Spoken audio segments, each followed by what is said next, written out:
거의 빚이 한 7억 정도 있어가지고 반지하부터 다시 제가 26에 시작하면서 마이오라는 샵을 차린 거였거든요.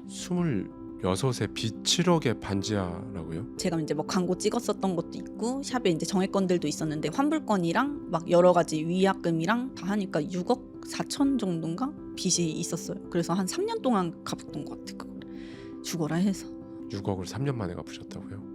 그쵸. 근데 새벽에 이제 돔에 가서 옷대서 옷도 팔고 호프집에서도 알바하고 미용실도 일하고 해서 그때 당시에 하루에 2시간씩 잤었나? 뭐 그냥 이 지옥 같은 곳에서 내가 벗어나겠다라는 좀 그런 하나만 딱 보고 하다 보니까, 왜냐면 제가 어떤 책을 봤는데 돈 들이지 않으면서 내가 성공할 수 있는 게 무엇일까 했을 때 그때 그게 감사일기랑 꿈노트를 쓰는 거였는데, 그래서 그 마인드로 꿈노트도 열심히 적고, 그래서 10년 후에 나는 한강이 보이는 뷰에 살 거야, 나는 이 빚을 다 갚고 내 재산을 모을 거야 라고 했을 때 지금 딱 10년이 지났거든요. 다 이루어졌네요 진짜. 한강뷰, 차, 이 회사에 지금 운영하고 계신 규모나. 디 아카이브, 나를 버리지 않는 기술. 진행 하와이 대저택. 출연 김묘정, 마이오헤어 대표. 생각보다 너는 더 강한 사람. 저작. 상처의 재해석, 먼지 같은 날들이 만드는 힘. 인생에는 도저히 지나갈 것 같지 않은 거대한 터널이 있습니다. 누군가는 그 어둠 속에 주저앉고 누군가는 그 벽을 더듬더듬 하면서 묵묵히 걸어 나옵니다. 오늘 모신 분은요, 화려한 성공 이전에 수많은 이별과 상실을 온몸으로 통과해온 분입니다. 그녀는 말합니다. 지금 당신을 괴롭히는 그 거대한 고통도 결국 지나고 나면 먼지처럼 가벼워질 일 이라고요. 숫자로 평가되는 성공보다 스스로를 버리지 않는 마음의 근력을 선택한 사람. 오늘 우리는 묻습니다. 당신은 지금 상처를 숨기고 있습니까? 아니면 그 상처를 삶의 방향으로 바꾸고 있습니까?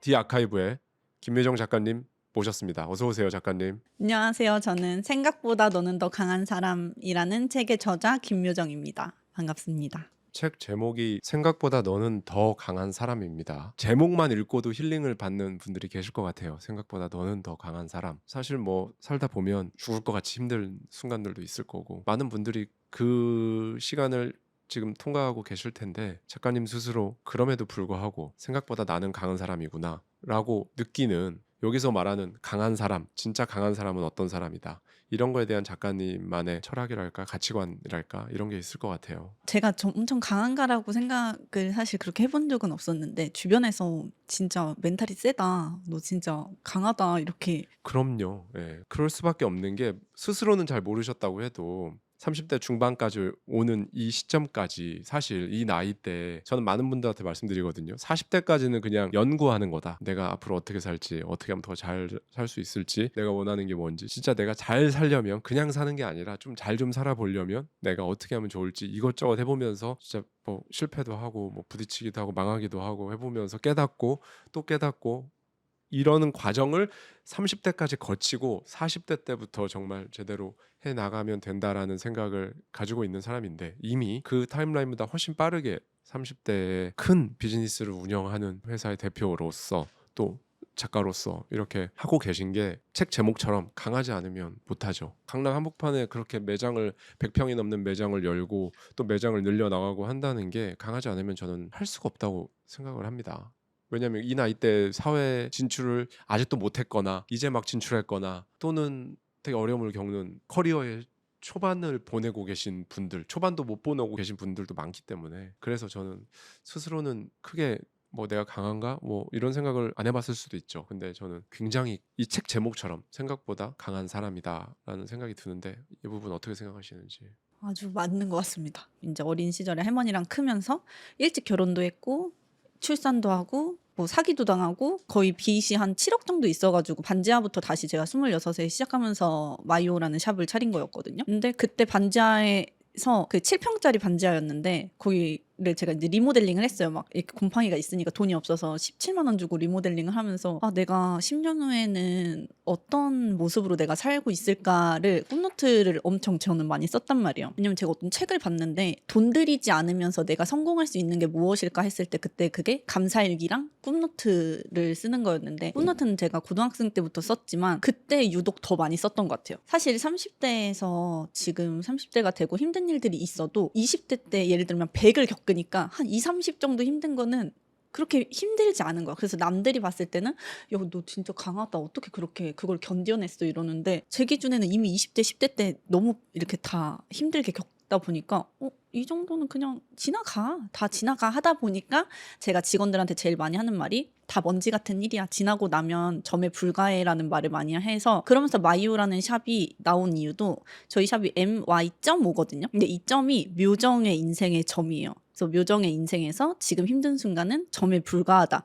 그래서 지금 이거는 내 힘든 시간이 아니고 내 인생의 터닝 포인트다라는 생각으로 그 묘정의 묘에 점을 찍어서 마이오가 된 거란 말이에요. 그래서 그 마인드로 꿈노트도 열심히 적고 그래서 10년 후에 나는 한강이 보이는 뷰에 살 거야. 나는 이 빚을 다 갚고 내 재산을 모을 거야 라고 했을 때 지금 딱 10년이 지났거든요. 정확하게 10년이 지났는데 그것만 보고 달리다 보니까 뭐 강하다 이런 느낌보다는 내가 하고 싶은 거를 이제 산다? 그리고 저는 그때 이미 죽었다고 생각했어요. 제가. 한번 나쁜 생각도 했었고 그래서 막 한 2-3일 안 깨어났다가 제가 좀 안 좋은 시도를 해서 깨어났었을 때 내가 이미 죽었는데 한번 다시 내 인생의 보너스 같은 인생을 지금 살고 있다. 이러니까 이제 나는 남 눈치 절대 안 볼 거고 내가 하고 싶은 거 좋아하는 거 그래서 지금은 제가 제 취향을 찾는 데다 시간을 쓰거든요. 그전에는 제가 뭘 좋아하는지 뭘 먹고 싶은지 아무것도 모르는 상태에서 36이 돼 보니까 내가 이런 걸 좋아하는구나. 내가 이런 색을 좋아하는구나. 이런 음식을 좋아하는구나를 이제서야 사실 찾아가고 있어서 저는 지금 제 인생이 너무 재밌거든요. 다 너무 재밌고 근데 그런 풍파에 비해서 굉장히 영혼이 좀 맑게 잘 큰 것 같아요. 힘듦에 비해. 부모님 이혼하시고 나서 어머니나 아버지 둘 중에 한 분이 키워주신 게 아니고 할머니가 키워주셨어요? 할머니 할아버지. 근데 이혼하기 전부터 저는 할머니 할아버지한테 컸고 부모님이 중1 때 이혼하신다고 저한테 오셔서 얘기를 하셔서 이제 제가 하라고 이제 축하한다고. 왜냐면 싸우는 거보다 나니까 막 너무 싸웠으니까 어차피 저한테는 사실 남일 같았어요. 왜냐면 저는 어차피 할머니 할아버지랑 있는데 엄마 아빠가 이혼을 하나 안 하고 따로 사나 하고 따로 사나 저한테 그렇게 큰 영향은 없었다. 이미 따로 할머니 할아버지가 키워주고 네네네네. 계셨군요. 26에 빚 7억의 반지하라고요? 제가 이제 뭐 광고 찍었었던 것도 있고 샵에 이제 정액건들도 있었는데 환불권이랑 막 여러 가지 위약금이랑 다 하니까 6억 4천 정도인가 빚이 있었어요. 그래서 한 3년 동안 갚았던 것 같아. 그걸 죽어라 해서. 6억을 3년 만에 갚으셨다고요? 그쵸. 근데 새벽에 이제 돔에 가서 옷 대서 옷도 팔고 호프집에서도 알바하고 미용실도 일하고 해서 그때 당시에 하루에 2시간씩 잤었나? 뭐 진짜 잠을 안 자고 그렇게 3년을 보냈어요. 그래서 샵에서 이제 직원들 고객님 다 받고 일 끝나면 바로 호프집 가서 한 4시간 알바 뛰고 그리고 새벽 2시부터 4시까지 그 돔에 가서 옷 수영복이랑 이런 거 떼서 다음날 촬영하고 또 7시에 출근해서 직원들 교육해주고 그러니까 그때는 어떤 정신으로 제가 살았는지 모르겠는데 그냥 이 지옥 같은 곳에서 내가 벗어나겠다라는 좀 그런 하나만 딱 보고 하다 보니까 힘들다는 생각을 안 했던 것 같고 제 성향 자체가 사람들이 막 스트레스 없냐고 물어보거든요. 근데 제가 술도 안 먹고 담배도 안 피고 막 이렇게 커피도 안 마셔요. 그러니까 뭘로 스트레스 풀어하는데 저는 일하는 게 너무 재밌고 고객님들 만나서 이렇게 뷰티 쪽 하는 게 이렇게 남을 꾸며주는 게 너무 재밌어서 저는 지금 제 직업이 되게 천직이거든요. 너무 행복해요. 이 일을 할 때 이걸 하면서 스트레스가 풀려. 그래서 사람들이 와 대단하다 어떻게 했어 하는데 그냥 재밌는 거 맨날 하면 게임 좋아하는 사람 게임 맨날 할 수 있잖아요. 저는 그게 미용이었었던 것 같아요. 지금 말씀하신 대로 빚을 갚기 위해서였지만 어쨌든 여러 가지 일들을 해보셨을 거잖아요. 그 중에서도 이것저것 다 하는 와중에서도 이 미용이 나한테는 가장 잘 맞고 너무 재밌고 그러니까 일한다는 느낌이 아니라 아까 게임에 비유를 해주셨는데 그 정도로 잘 맞는 걸 찾으신 거네요, 진짜. 그때는 이미 헤어 쪽에 오래 해서 디자이너였기도 했는데 호프집이나 이런 거는 투잡 개념식으로 월급 이렇게 주려고. 그런 예. 식으로 왜냐면 월급이 거의 3천만 원 정도 나가야 되는 상황이어서 그걸로 대체를 했었고 당연히 미용은 저의 본질이고 저의 아이덴티티이기 때문에 그거를 한 번도 놔야지 그만해야지라는 생각은 안 했었던 것 같아요. 좋습니다. 일상의 구조. 기적은 꾸준함이라는 옷을 입고 온다. 기적은 하늘에서 떨어지는 운석이 아니라 매일 아침 내가 쌓아올린 평범한 벽돌 속에서 서서히 드러납니다. 김유정의 삶은 어느 날 갑자기 바뀐 게 아니죠. 꿈노트를 적고 학원을 하고 감사일기를 쓰는 어떻게 보면 정말 사소하고 지루한 반복들이 모여 지금의 단단한 벽을 만들지 않았을까라는 생각이 듭니다. 작가님 인생에서 아까도 말씀해 주셨지만 꿈노트 고등학생 때부터 쓰셨다고 하셨어요. 이거를 어디서 알게 되셨나요? 책을 보고. 꿈꾸는 다락방. 그 꿈꾸는 아, 다락방이라는 책을 네네네. 그걸 보고 아 꿈노트를 적어야겠다. 그걸 쓰니까 부자가 됐다고 써 있어가지고 그때 돈이 없었으니까 그럼 나 이거 쓰면 부자 되나 해서 썼었어요. 그래서 처음 쓴 거는 그거 브랜드 교복 사 입는 거. 왜냐면 제가 집이 할머니 할아버지랑 크고 이제 집이 어려웠다 보니까 막 할아버지가 공동구매로 막 교복 이렇게 5,000원에 막 선배들이 입었던 거를 하는데 다른 친구들은 다 막 스마트 엘리트 교복을 입는데 저만 막 77 사이즈 막 되게 마른 애가 그렇게 입고 다니니까 막 할머니랑 산다고 막 친구들이 놀리고 막 그랬었거든요. 그때 77 사이즈면 그냥 완전히 그냥 안 맞는 안 옷을 안 맞아. 맞는 교복을 입고 다녔던 거네요. 38kg인데 막 77을 입으니까 이게 막 다 흘러내려가지고 작가님 인생에서 꿈노트는 빼놓을 수 없는 키워드일 것 같아요. 그때 반지하로 옮겨서 다시 재기해야 됐을 때 그럴 때 막연히 그냥 꿈노트에다 쓰는 게 아니라 사람이 자연스럽게 뭐 이렇게 쓰게 되면 뭔가 상상을 하게 되잖아요. 그러면 그때 원하는 그림 내가 어떤 미용실을 정말 강남에 멋있게 이렇게 착 열어서 직원들과 함께 이렇게 하고 일하고 있는 나의 모습 한강이 쫙 보이는 그런 집 내가 10년 뒤에는 어디서 누구와 무엇을 어떻게 하면서 살고 있는지 그런 거를 상상도 하면서 적고 그러셨을 것 같아요. 엄청 구체적으로 상상하고 구체적으로 적었어요. 그래서 저는 제 꿈노트에 적은 것들을 다 실행을 했었거든요. 그 중에 하나가 이제 준호헤어 강윤선 대표님 만나 뵙고 강 대표님 집에서 밥을 먹기가 제 버킷리스트에 있었단 말이에요. 근데 그걸 잃었어요. 저는 어떻게 그냥 찾아갔죠. 준호헤어 찾아가서 3번인가 찾아갔는데 본사에 강 대표님이 계신 데서. 근데 2번은 안 계셨고 1번은 갔는데 이제 당연히 모르는 20대 여자애가 와서 그때 헤어 디자이너였을 때였어요? 그쵸. 마이오 차리고 얼마 안 됐을 때니까 29살 이랬었던 것 같아요. 강윤선 대표님 뵈러 왔다. 어떻게 왔냐? 그래서 형 뵈러 왔다고. 약속했냐? 안 했다. 이제 이상하게 저를 봤었을 것 같아요. 근데 아는 대표님 통해서 이제 또 한 번 찾아간 거예요. 그때 이제 강 대표님 뵙고 이제 얘기를 했죠. 저는 준호 헤어처럼 되고 싶다. 강윤선 대표님처럼 되고 싶다.